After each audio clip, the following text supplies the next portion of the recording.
이름으로 기도합니다. 아멘.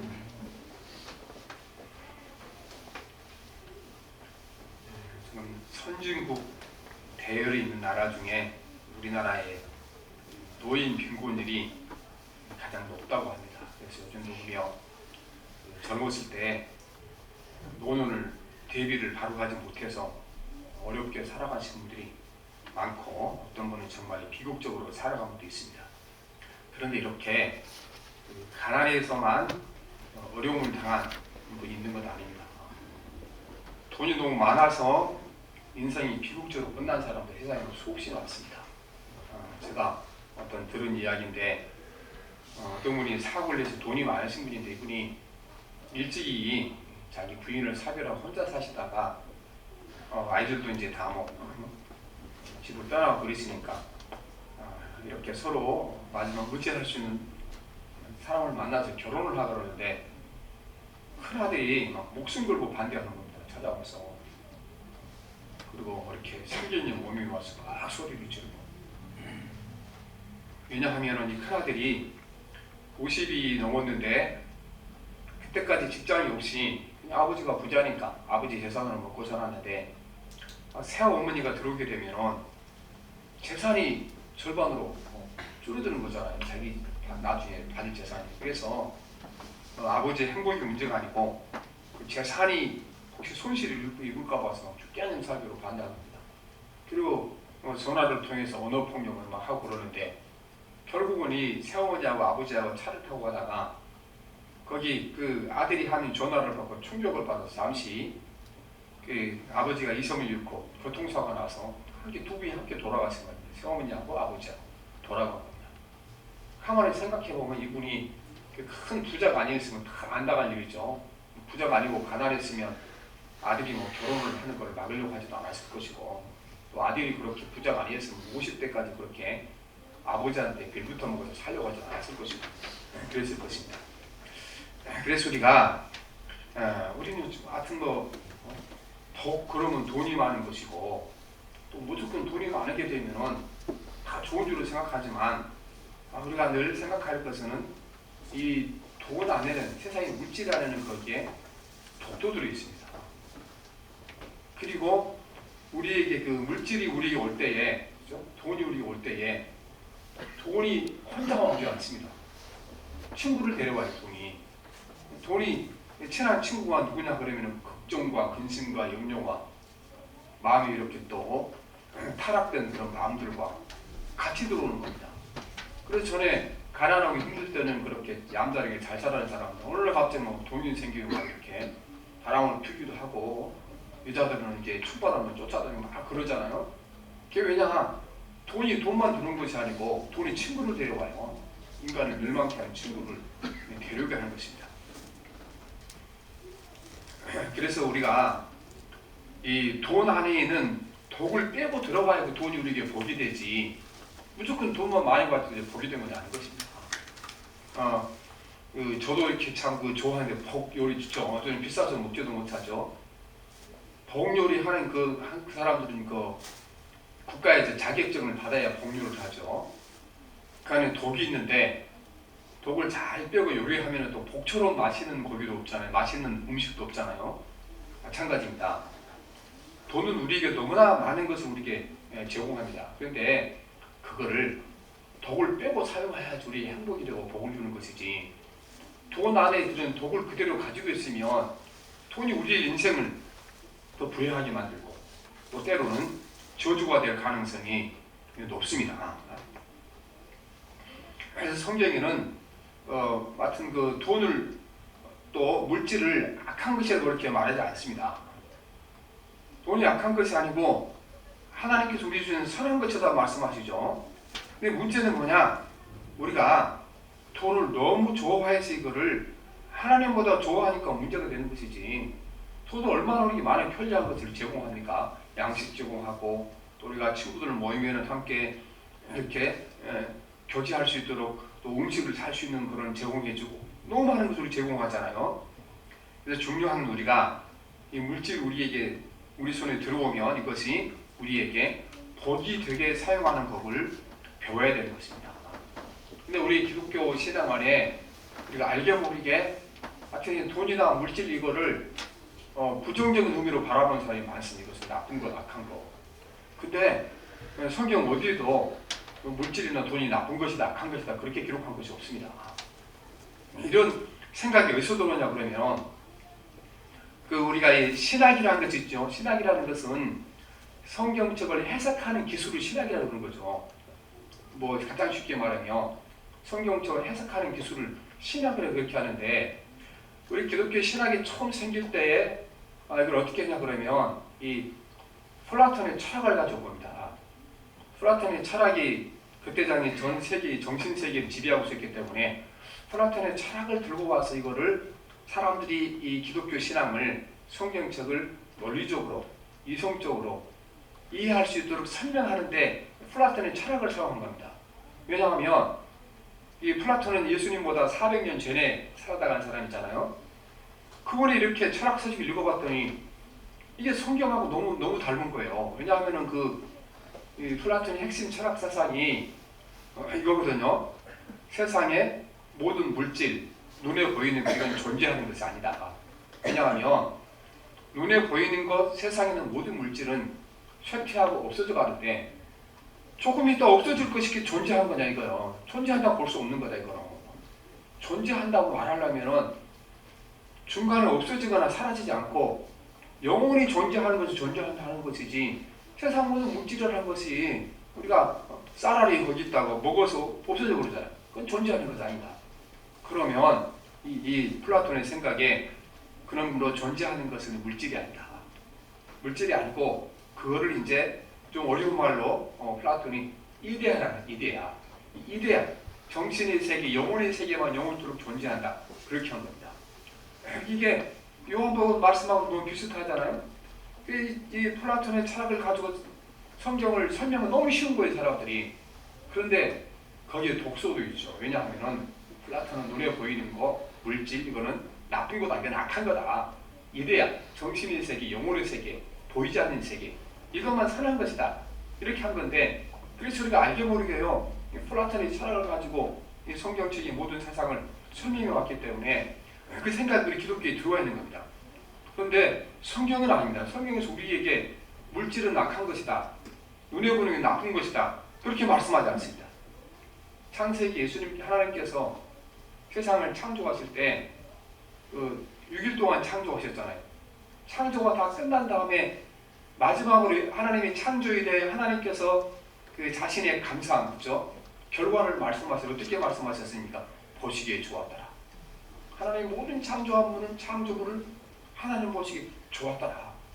하나님이 창조하셔서 하나님이 좋았더라 그랬는데 그게 나쁘다는 게 말이 안 되잖아요. 그래서 우리가 사는 물질, 하여튼 물질이 어찌됐건 돈으로 대표되는 거잖아요. 그것이 우리 결코 나쁜 것은 아니라는 겁니다. 그걸 우리가 잘 못 사용하는 것에서 문제가 생기는 겁니다. 신약 성경에는 이 물질은 나쁜 것이고 보이지 않는 영적인 것만 좋은 것이다. 이렇게 말하는 것이 이거는 귀신들이 하는 소다. 귀신들이 그렇게 얘기합니다.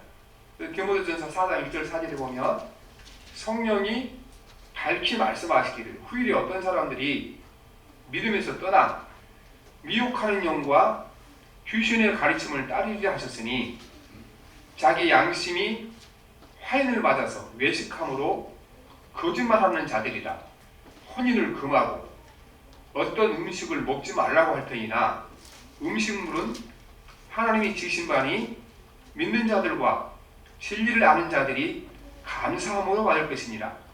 하나님께서 지으신 모든 것이 선함에 감사함으로 받으면 버릴 것이 없나니 말씀하죠. 귀신의 영을 받은 사람들이 거짓말할 텐데 그 어떤 거짓말을 그랬습니까? 어떤 음식 중에 악한 것이 있고 나쁜 것이 있다 말씀하시는데 이 성령께서 사도 바울을 통하여 세상에 악한 것은 없다. 하나님이 창조하신 모든 것은 선한 것이다. 그렇게 말씀하십니다. 하나님께 지으신 모든 것이 선함에 감사함으로 받으면 버릴 것이 없나니 이렇게 말씀하십니다. 그래서 물질 자체가 악한 것이 아니고 돈 자체가 악한 것이 아니고 이거를 인간의 욕심과 욕망 때문에 하나님의 뜻대로 사용하지 못하고 원래 그걸 주신 목적 하나님의 영광을 위해 사용하지 못하기 때문에 그게 문제가 되는 것이지 물질 자체가 악한 것은 아니라고 말하는 것입니다. 그래서 우리들이 내 손 안에 들어온 모든 물질을 하나님 뜻대로 사용하게 되면 우리에게 돈 안에 들은 독이 빠지게 해서 복이 될 줄 믿습니다. 그래서 우리가 가진 나한테는 돈이 뭐 100원이건 1000원이든 이게 나에게 복이 돼야 되는 겁니다. 돈이 가지고 있다고 다 복이 되는 것은 아니니까요. 그리고 돈이 우리에게 들어올 때 친구를 데려오고 된다 그랬죠. 친구. 모든 야망과 욕망과 근심과 걱정, 염려를 다 우리에게 데리고 들어오게 되는 것입니다. 그러나 하나님을 사랑하고 하나님을 경외하는 사람들, 또 돈 하나님 뜻대로 사랑하는 사람들에게는 이거를 돈 안에 있는 덕을 쏙 빼고 돈이 줄 수 있는 행복과 기쁨만 우리에게 주겠다고 말씀하셨고, 돈이 우리에게 올 때에 악한 친구들을 데리고 오지 못하도록 막아주겠다고 말씀하셨습니다. 이제 주로 우리가 사실은 경제가 중요하잖아요. 우리가 뭐 아침 일어나면 저녁까지 다 하루로 살 수 없잖아요. 물질이 없잖아요. 그래서 그 물질에 대한 그 성경 말씀도 많이 있는데 주로 이렇게 그 물질에 대한 문제는 잠언서에 많이 다루고 있죠. 잠언서. 그래서 잠언 10장 22절을 보면 여호와께서 주시는 복은 사람을 부하게 하고 근심을 겸하여 주시지 아니하시니라 말씀하십니다. 우리가 하나님께 복을 받지 못하고도 물질의 복을 받을 수가 있죠. 그런데 그 물질의 복을 받은 사람이 하나님께서 복을 주시면 그 물질이 우리에게 들어올 때 뭐를 주지 않습니까? 근심을 겸하여 주지 아니하시고 그렇게 말씀하시는 것입니다. 그래서 우리 가운데 물질이 뭐 작고 많은 게 중요한 건 아닙니다. 작고 많은 것이 중요한 것이 아니고 우리는 그 물질이 우리 삶에 들어와서 그것이 나에게 행복이 되고 기쁨이 되고 감사가 되도록 하는 게 중요하잖아요. 그렇죠? 물질이 많이 들어왔는데 그게 들어올 때 나쁜 것만 잔뜩 데리고 들어와서 그 물질 때문에 막 우리가 근심하고 염려하고 걱정하고 또 두려움에 빠지고 많은 거 소용없잖아요. 근데 조금만라도 하나님 거기다 복을 주셔서 그게 남은 뭐 1억을 사용한 것처럼 내가 100만 원 사용하면 기쁨이 있고 행복이 있으면 그게 좋은 것이 아니겠습니까? 그래서 우리가 이 돈 안에서 이 덕을 빼내고 돈이 우리 삶에 들어올 때 데리고 오는 이 악한 친구들 떼어내는 법을 배워야 되는데 오늘 이 잠언서의 말씀을 보게 되면 이 방법을 우리에게 가르치고 있습니다. 이 말씀들을 살면 우리에게 돈이 올 때 덕은 빠지고 돈만 들어올 줄 믿습니다. 행복할 줄 믿습니다. 그리고 돈이 올 때 나쁜 친구들, 우리나 불안이나 근심이나 이런 것을 다 없애고 들어오게 될 것입니다. 저는 말씀에 보면 첫째는 땀 흘려 노력해서 재물을 얻어야 한다 이렇게 말씀합니다. 재물을 공짜로 생기는 게 다 우리가 좋아하죠. 근데 성경에는 공짜로 재물이 생기는 거 이거 그 안에 더 나쁜 독이 들어있을 가능성이 많다. 실제로 그렇잖아요.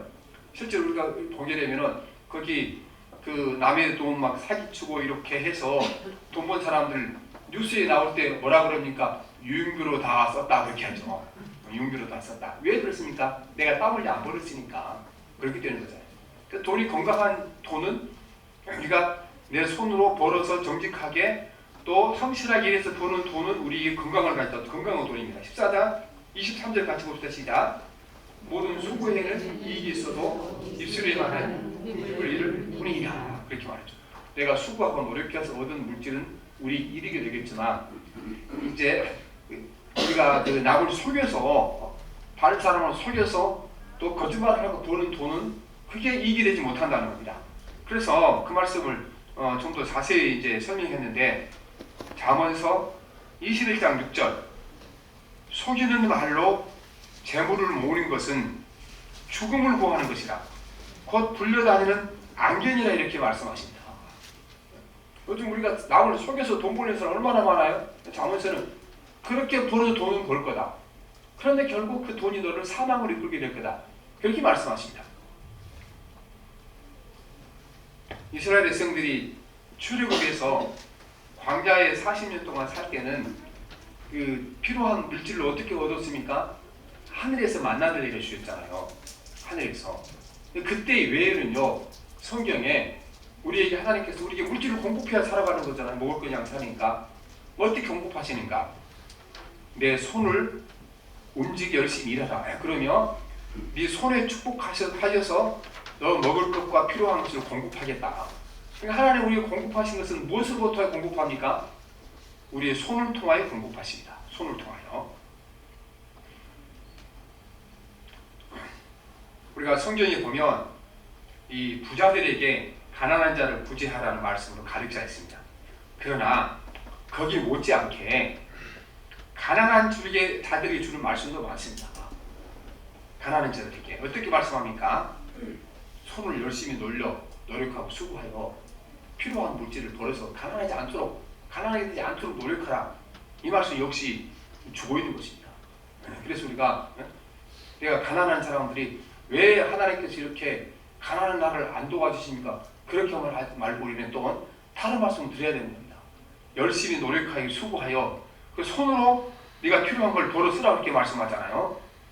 그래서 그 잠언 10장 4절에 보면 손을 게을리 놀리는 자는 가난하게 되고 손을 부지런히 놀리는 자는 부하게 된다 이렇게 말씀하시는 것입니다. 하나님께서 손을 놀려서 그 손을 통하여 복 주시고 물질을 얻게 하셨다고 말씀하십니다. 그리고 우리가 신약성경에도 에베소서 4장 28절에 보면 도둑질하는 자는 다시 도둑질하지 말고 돌이켜 가난한 자에게 구제할 수 있도록 자기 손으로 수고하여 선한 일을 하라 이렇게 말씀하십니다. 남의 일에 자꾸 이제 얻어먹은 사람 하나님 빼놨어요. 나도 열심히 부지런히 노력해서 돈을 벌어서 나도 남을 돕는 자가 되겠다 이런 꿈을 가지고 살아라고 이렇게 말씀을 하고 있는 것입니다. 우리나라에 지금 복지제도가 너무 잘 되어 있잖아요. 우리가 세금 내는 그 예산의 3분의 1이 복지 예산입니다. 3분의 1. 엄청나게 많은 복지 예산이 나가고 있는 것이죠. 그런데 사실 이 복지 예산이 이제 너무 좋은 것이죠. 그렇죠? 그러나 세상에 사람이 하는 일 모든 가운데 그림자가 있는 것처럼 이 복지제도가 이렇게 너무 발달하게 되면 거기에 문제도 생기게 됩니다. 가장 큰 문제가 사람들에게 삶의 의지를 꺾어놓습니다. 이 노동의 의지를 꺾어놓습니다. 영어 열심히 해서 사는 것보다는 가만히 있고 있으면 주는 건 뭐 노력해 이렇게 생각을 하게 되는 겁니다.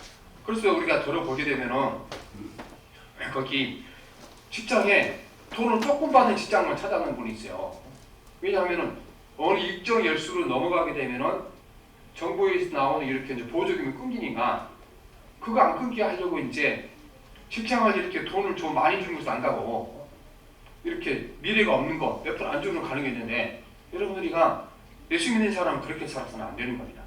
그렇게 살면 평생 우리가 그렇게 살 수 없고 자손들도 복받지 못하는 겁니다.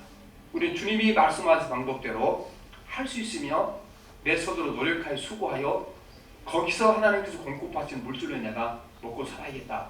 이 의식이 우리가 꼭 가지고 있어야 되고 하나님 우리 그렇게 요구하셨습니다. 내가 너에게 세상에 살아가는 동안 먹고 마실 공급할 때도 무엇을 통하여? 네 손을 통하여 공급하겠다. 이렇게 말씀하신 것입니다. 잠언서에 보면 이 사람에게 게으름의 병이 걸리면 어떻게 사람이 잘못되는가를 말씀했습니다. 잠언 26장 13절 15절을 보면 이 게으름의 병이 걸리면 사람이 어떤 현상이 나타나는가? 게으른 사람은 길거리에 사자가 있다 하면서 일하러 가지 않는다. 그렇게 하는 겁니다. 게으른 사람들은 항상 일하지 않을 핑계거리를 찾는다는 겁니다. 내가 지금 밖으로 나가고 싶지만 밖에 사자가 기다리고 있다가 나를 찢을까봐 못 나가겠다. 이렇게 얘기하는 것이죠. 그러니까 우리가 여러 가지로 이제 핑계를 대는 겁니다. 아니 농사하는 사람들이 여태까지 노름을 하다가 내일부터는 이제 내가 일하러 가겠다 그랬는데 하필 그날 또 비가 오는 겁니다. 그러니까 첫날 일하러 갔는데 비가 오면 되냐? 내가 해 쨍쨍 난다. 또 시작하겠다. 그렇게 이제 하죠. 그래서 사람은 자꾸 이렇게 핑계를 만들어내게 되어 있는 것입니다. 그 다음에 우리가 겨울이면 일어날 일이 문짝이 돌적 위에서만 돌듯이 게으른 자는 침실에서만 둥근다 말씀합니다. 사람이 너무 누워있기만 좋아하게 되면 이것이 습관이 되게 되면 어려워진다는 겁니다. 습관이 되게 되면. 그래서 우리가 김기림 권사님 계시잖아요. 제가 가끔 가보면 그분이 놀라우는 게 가면은 하여튼 절대로 이렇게 눕지 않으려고 굉장히 노력하신다는 거예요. 뭐돈 벌어 가지고 없으시지만 사실은 그게 우리가 돈 버는 길입니다. 왜냐하면은 건강해야 이렇게 병이 안 걸리게 되고 또 요양원 가는 도 늦춰지게 되고 그게 돈 버는 거잖아요. 그래서 사람이 우리가 너무 이렇게 침실을 좋아하고 뒹구는 걸 좋아하게 되면은 문제가 생기게 되어 있습니다. 그래서 어떤 분들은 그 생활을 우리가 바로 잡으려면 어떻게 해야 되는가? 제일 중요한 게 일어나면 친구를 반듯하게 정리할 때 그때부터 삶이 시작된다. 그때부터 일어나서 그 자기가 잠자리했던 그 친구를 깨끗하게 정리한 그때부터 자기 정신세계가 바로되고 나갈 수 있는 그렇게 얘기를 하고 있는 것입니다. 그 다음에 게으른 자는 손을 그리스 놓고도 입에 갖다 넣기를 싫어한다. 게으른 자는 나중에 밥 먹기조차 싫어하게 된다는 겁니다. 게으른 자는. 그래서 우리가 항상 우리에게 물질이 들어올 때 그 물질이 다 우리에게 복이 되는 것은 어떤 물질이 복이 되니까 할 수 있으며 내 손을 노력해서 정직하고 성실하여서 일해서 벌어들인 돈이 우리에게 가장 유익합니다. 우리가 실제로 보게 되면 그 로또로 같은 거 이제 통해서 돈을 많이 번 사람이 있잖아요. 그 로또에 당첨된 사람 가운데도 돈을 잘 쓴 사람이 있습니다. 그런 사람 어떤 사람들인가? 원래 자기 생활에 정직하고 신실한 사람들입니다. 원래 자기 생활에 직장도 있고 또 생활에서 이런 분들은 로또에 당첨돼도 가짜의 큰 돈 수익을 잘 관리하게 되는데 원래부터 일도 하지 않고 이렇게 그 겨울에 살아가고 낭비적인 삶을 살았다는 사람들 이런 분들은요 돈이 들어오면 인생이 더 망가지게 되는 겁니다. 그래서 로또에 당첨된 가운데 거의 뭐 절반 이상이 이게 인생의 앞길이 열린 것이 아니고 아예 인생이 끝나는 사람이 너무 많습니다. 이것 때문에 그건 우리나라만 일어난 일 아니고 전 세계적으로 로또에 당첨된 사람들이 그렇게 그 인생의 끝이 좋지 않았습니다. 그러니까 뭐 로또에 당첨 안 되면 너무 이렇게 서운하게 하거나 그 사람 부러워할 필요가 없는 것입니다. 우리의 가장 좋은 돈은 가장 건강한 돈은 무슨 돈입니까? 내가 땀 흘려 버리는 돈처럼 건강한 돈은 없습니다. 이게 그래서 돈이라고 다 같은 돈이 아니게 되어 있죠. 그래서 우리가 옛날에 보면은 거기 바닷가 항구 쪽에 거기는 뭐 여자들도 많고 홍청년사는 많았죠. 근데 왜 그렇게 항구에 그렇게 흥청되고 여자도 많고 그러게 되니까 그 이유를 그렇게 설명합니다. 바다에서 돈을 버는 어부들은요 고기를 자기가 기른 거 아니에요. 그냥 바다에 가서 떠다니는 고기 하여튼 그 운이 좋으면 한꺼번에 떠오는 거잖아요. 그 돈을 너무 쉽게 번다는 거죠. 그러나 농부들은 어떻게 해요? 농부들은 씨앗을 심고 거기 기름을 매주고 타작을 해야 되고 엄청난 많은 과정을 거치잖아요. 그래서요 농부들은 똑같은 돈이 들어가도 그렇게 배에서 돈을 한꺼번에 번 어부들처럼 쉽게 쓰지 않습니다. 왜냐하면 더 많은 값을 빌리고 더 많은 고생으로 벌어졌기 때문에 그렇다는 겁니다. 그래서 우리가 공짜로 돈 생기는 거 너무 봐서는 안 됩니다. 우리에게 건강하지 못한 거랍니다. 그다음에 둘째는 우리가 수고해 얻은 물질을 친구를 얻는 데 사용하라고 말씀합니다. 14장 20절 봅시다. 시작. 가난한 자는 이웃에게도 미움을 받게 되나 부유한 자는 친구가 많으리라. 이렇게 말씀하죠. 그래서 우리가 가진 물질을 친구를 만드는 데 사용하라. 이렇게 말씀하시죠. 이건 우리가 뭐 이렇게 개인적으로 뭐 구체적으로 친구가 이런 게 아니고 모든 사람들과 더 친밀해지고 가까워지는 기회를 삼게 되게 되는 돈이 우리에게 복이 될 거라고 말씀드립니다. 왜냐하면 우리가 사람들 가운데는 돈이 많아지고 부자가 되지면요 돈은 많아지는데 점점점 사람들하고 벽을 쌓고 사는 사람이 있어요. 벽을 쌓고 사는 사람. 격차가 심해지니까 아무튼 우리가 자본주의 세상에 살고 있으니까 이 자본주의 세계 속에서는 그 사람을 구별할 때 뭘로 구별합니까? 이 돈이 사실은 사람의 지위를 결정하는 데 많은 역할을 하게 되어 있거든요. 그러다 보니까 점점점 벽을 쌓고 되게 있는데 우리가 물질이 들어왔을 때 그것 때문에 사람들과의 관계가 닫히게 되면 그 돈이 우리에게 복이 되지 못하고 저주가 될 거라고 말씀하십니다. 오늘 말씀에 부자가 되면 친구가 많아질 거라고 말씀하셨는데 돈이 많아지면 다 친구가 많아지는 건 아니에요. 그 돈을 통하여 내가 세상과 소통하려고 노력하는 사람의 친구가 많아지는 거죠. 근데 그걸 구체적으로 이제 그 잠언 19장에 보면 다시 설명을 했습니다. 잠언 19장에 보면 잠언 19장 4절에 보면 재물은 많은 친구를 더하게 하나 가난한 제 친구가 끊어지니라 이렇게 했죠. 그런데 왜 재물이 친구가 많아지게 하는가? 그 이유를 6절에서 설명하는 6절 19장 6절 너그러운 사람에게는 은혜를 구하는 자가 많고 선물을 주기 좋아하는 자에게는 사람마다 친구가 되느니라. 너그러운 사람에게로 와서 부탁하는 사람이 많고 또 너그러운 사람에게는 선물을 많이 주다 그랬죠. 친구가 안 생겨서 많이 생길 수밖에 없는 거잖아요. 그래서 돈이 많아진다 그래서 부자가 된 친구가 생긴 것이 아니고 다른 사람들에게 은혜를 베풀기를 좋아하고 선물을 주기를 좋아하게 되면은 그때 친구가 많아집니다. 그리고 친구가 많아지게 되면은 그처럼 우리에게 큰 행복을 갖다 주고도 없습니다. 이 행복에 대해 연구한 많은 사람들은 물질이라는 것은 기본적인 욕구가 필요가 채워지기 전까지는 이 물질이 행복과 관련이 있다는 겁니다. 그러니까 우리가 먹을 양식, 입을 옷, 살아갈 집, 기본적으로 이게 없으면 행복할 수 없는 거잖아요.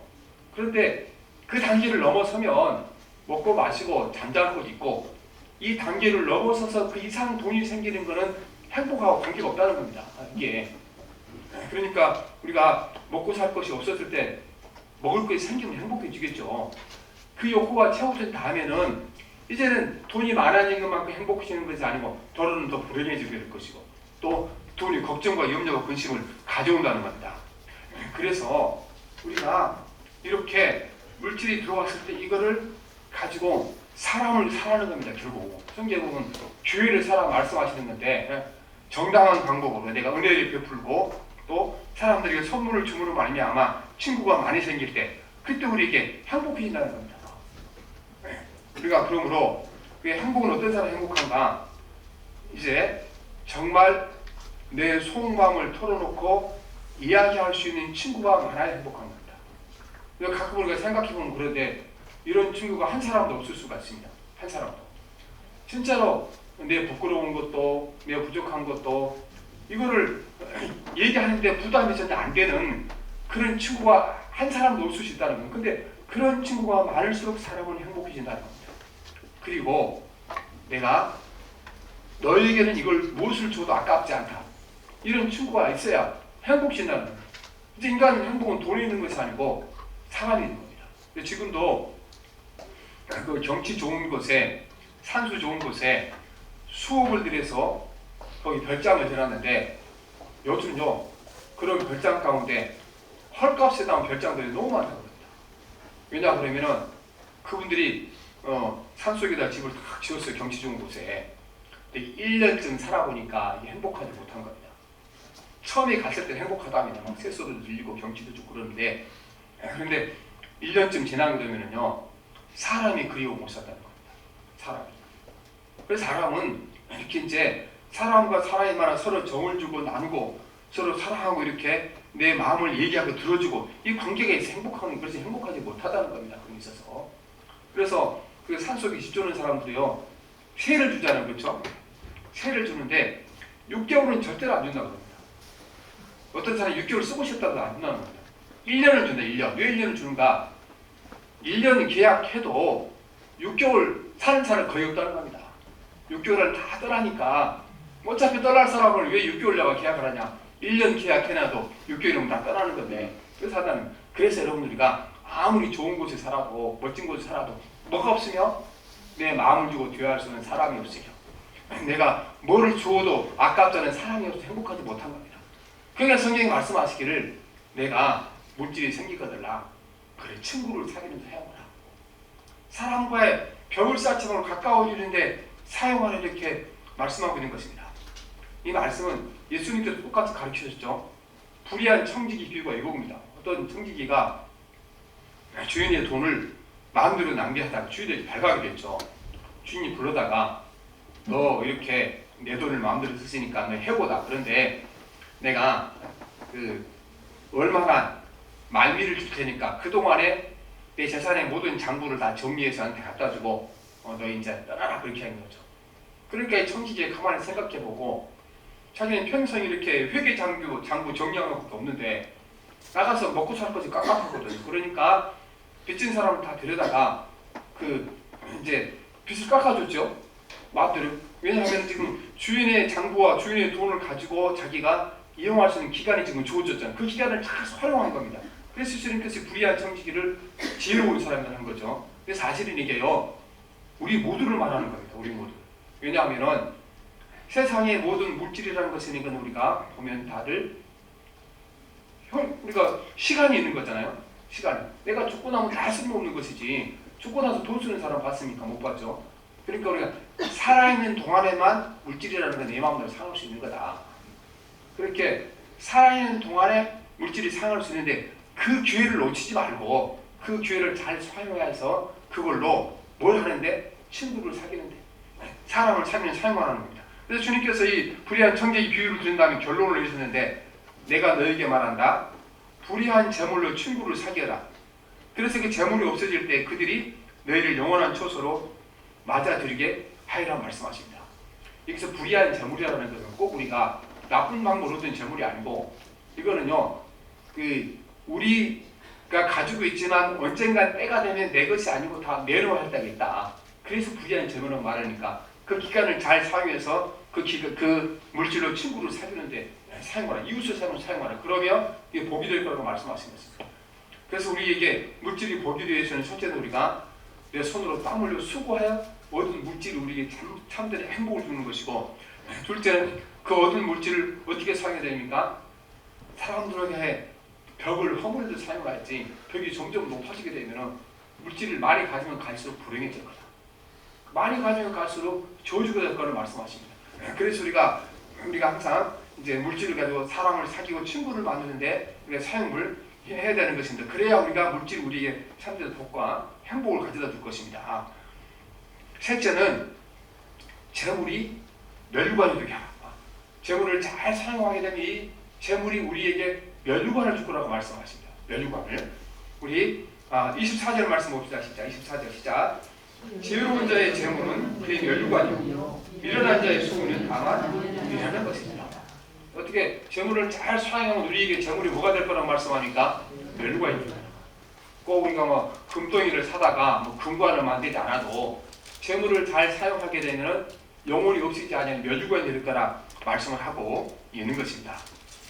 주님을 위하여 주님의 나라를 위하여 물질을 사용하며 썩어지는 물질이 영원히 시들지 않는 멸류관이 될 것이라고 말씀하십니다. 우리는 성경을 볼 때 주목하지 못한 부분이 있습니다. 예수님께서 수많은 사람들에게 은혜와 사랑을 베푸셨잖아요. 병든 자를 고쳐주시고 또 배고픈 자들을 먹여주시고 심령이 힘들고 고단한 사람들 말씀으로 위로해 주시고 그렇게 하셨잖아요. 그렇죠? 그런데 이렇게 주님 앞에 은혜를 받은 사람들이 있는 것이 아닙니다. 주님께서 이렇게 병도 고쳐주고 설교 말씀도 하시고 사람들을 도와주시도록 사역하도록 뒷받침해 준 사람이 있었어요. 예수님은 우리가 너무 이상적으로 생각해서 안 됩니다. 예수님은 그리고 똑같이 육신을 가진 분이셨어요. 그러면 예수님께서 제자 12명 있잖아요. 13명이잖아요. 13식구를 누가 먹여 살릴 그거를. 성경에 보면 예수님이나 제자들이 일에 따른 였거든요. 경제활동 하지 않았어요. 예수님께서 3년 동안 사역할 때 그 돈을 누가 드렸겠어요? 하늘에서 떨어진 것도 아니에요. 그거. 만나를 주신 것도 아니고. 성경에 보면 3년 동안 주님이 사역하실 때에 그 일할 수 있도록 모든 생계비를 책임져 준 분들이 있었어요. 책임져 준 분들이. 우리가 하나님 말씀 보게 되면은 누가복음 8장 3절에 보면 누가 예수님께 13명의 그렇게 사람들에게 먹을 양식과 필요한 옷과 모든 걸 공급해 주는가? 누가복음 8장 3절에 보면 헤롯의 청지기 구사의 아내 요한나와 수산나와 다른 여러 여자가 함께하여 자기들의 소유로 그들을 섬기더라고 말씀하십니다. 주님이 이렇게 마음대로 전도하라도 아니고 제자들에게 설교라도 이게 그냥 된 것 아니에요. 누가 헌신했습니까? 헤롯의 청지기 구사의 아내가. 헤롯의 청지기는 요즘으로 말하는 재무부 장관쯤 되는 사람이거든요. 이 사람이. 헤롯 왕궁의 재무부 장관 아내인 누가? 여기 구사의 아내. 그리고 좀 부유하게 살았던 요한나와 수산나. 이 여인들이 3년 동안 예수님의 제자들이 선교할 수 있도록 모든 생활을 다 대줄 겁니다. 그래 가능했지 어떻게 가능했겠어요? 예수는 똑같이 우리와 육신을 주셨고 제자들도 먹고 살아야 되지 않겠습니까? 그래서 우리가 성경에 보면 이렇게 이제 주님이 일을 할 수 있도록 뒤에서 자기 물질을 사용했던 분들이 있었다는 것입니다. 이뿐만 아니고 성경에 보면요. 예수님께서 필요한 모든 것들을 뒤에서 뒷받침해 준 사람이 있었습니다. 성경에 보면 예수님께서 선교 본부가 가버나움에 있었습니다. 예수님 원래 고향은 나사렛이잖아요. 근데 가버나움에다가 선교 본부 집을 하나 얻어놓고 그 집을 중심으로 갈릴리 사방을 돌아다니 설교하셨죠. 그런데 예수님 어디가 돈이 있어서 그 집을 샀겠습니까? 누군가 그 집을 예수님께 제공한 거죠. 보면 이 가버나움에서 이 백부장한 사람이 예수님께 나와서 자기 신하가 병고침을 받았습니다. 백부장한 사람이. 그래서 제 생각에는 예수님께서 가버나움에서 이렇게 그 집을 하나 얻으셨는데 아마 그 백부장의 조수를 가능성이 많습니다. 백부장이 주님 사역할 수 있도록 자기 돈으로 집을 한 채 사서 예수님이 사용하도록 그 집을 제공하셨으니까, 그러니까 예수님께서 가버나움에 집이 한 채 있었지 어떻게 집이 있었겠습니까? 그리고 예수님 예루살렘에 입성할 때 예수님께 나귀를 빌려줬잖아요. 예수님이 타고 간 나귀 예수님 거 아니잖아요. 다른 사람 거잖아요. 빌려줘서 그렇게 타고 가신 겁니다. 예수님 마지막 만찬을 할 때 식사를 하셨는데 그 집을 누가 제공했습니까? 누군가 이름 없는 사람이 제공하시니까 가능하죠. 수많은 사람들이요, 그 물질적으로 재정적으로 헌신한 사람이 있었기 때문에 주님의 사역이 가능했던 겁니다. 또한 마리아와 다른 여자가 예수님께 또 유향을 들어 예수님 머리에 부어드리고 발에도 발라줬습니다. 또한 우리가 겟세마네 동산 얘기 자주 나오죠. 예수님께서 마지막 잡히실 때 겟세마네 동산에서 기도하시려는데, 성경에 보면 겟세마네 동산에 그날만 가신 것이 아니에요. 거기가 예수님이 사역하시다가 피곤하면 힘드시면 휴식교에 자주 가시는 것이 겟세마네 동산이었어요. 이 겟세마네 동산이 어떤 곳인가? 거기 부자들의 정원이었어요. 거기가 겟세마네 동산이. 그러니까 요즘도 여러분 우리가 부잣집 가보세요. 막 철조망 많이 가려갖고 들여다보지도 못하잖아요. 부잣집에 아무나도 들어갈 수 있는 곳이 아니에요. 겟세마네 동산 거기가. 예루살렘에는 거기 거룩한 도성이기 때문에 정원을 만들 수 없어요. 왜냐하면 거룩한 도성에 어떻게 막 닭똥을 뿌리고 새똥을 뿌려서 거기다가 정원을 만드냐? 할 수 없다. 그래서 겟세마네 동산은 따로 이렇게 이제 부자들이 거기다가 정원을 만들고 요즘 같은 별장을 만드는 거죠. 그러면 누군가 주님께 뭐 했다는 겁니까? 자기 별장을 예수님이 빌려주신 거예요. 제 생각에 아마 이 아리마대 사람 요셉이 그 별장도 빌려주지 않았어요. 그렇게 생각합니다. 그 사람이 부자였잖아요. 주님과 같이 생활하고 빌려줬습니다.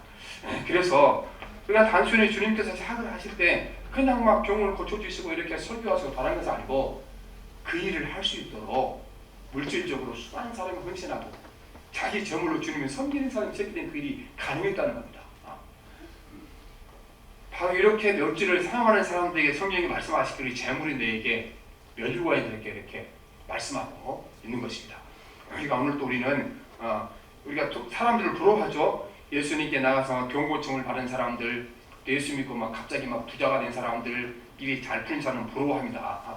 또 기도하고 능력받아서 능력받는 사람은 부러워합니다. 그런데 우리가 여러분 진짜로 부러워해야 할 사람들은 주님이 그런 사역을 할 수 있도록 뒤에서 물질로 뒷받침해줬던 그분들을 우리가 부러워해야 할 줄 믿습니다. 그분들이 받은 복이 차원이 다른 복을 받을 줄 믿습니다. 이렇게 와서 주님께 혜택을 받은 사람 가운데는요, 천국 못 간 사람 많았어요. 그렇죠? 배반한 사람 많고. 그런데 이렇게 그분한테 일하도록 물질로 헌신했던 사람 중에는 한 사람도 버림받지 않고 다 정말로 생명의 멸류관으로 그의 머리에 씌워지는 역사가 나타날 줄 믿습니다. 그래서 오늘도 우리가 이제 예수 믿고 나서 막 부자가 되고 이렇게 능력을 받아서 큰 일을 하고 세상에 명예를 얻은 거, 여러분 그런 사람 부러워하게 되면은 그렇게 갈 수밖에 없는 거예요.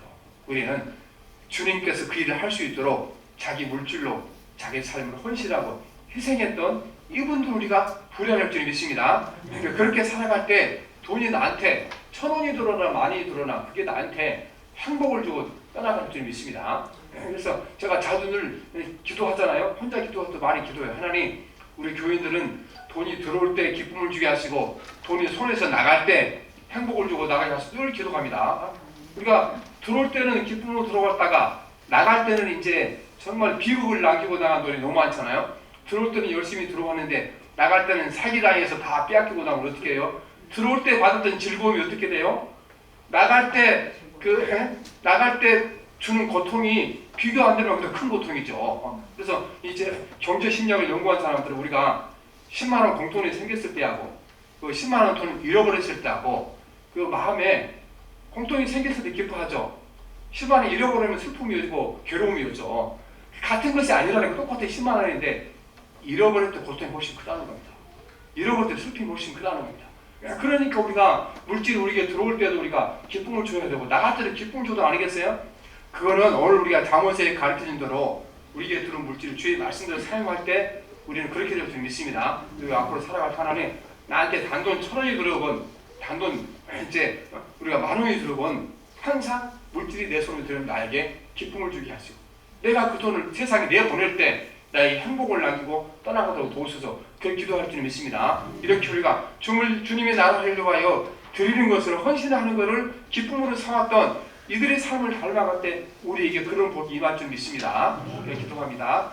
살아계신 하나님 아버지, 우리는 물질이 없이 경제활동이 없이 하루도 살아갈 수가 없습니다.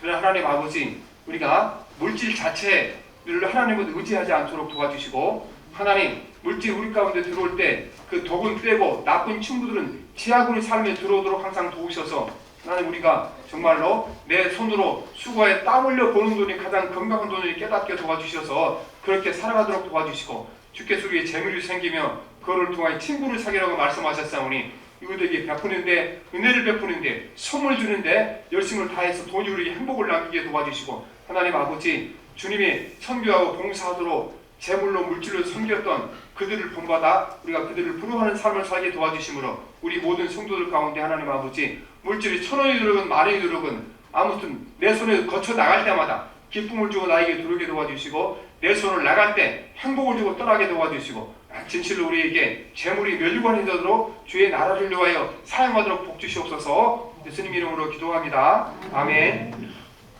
300에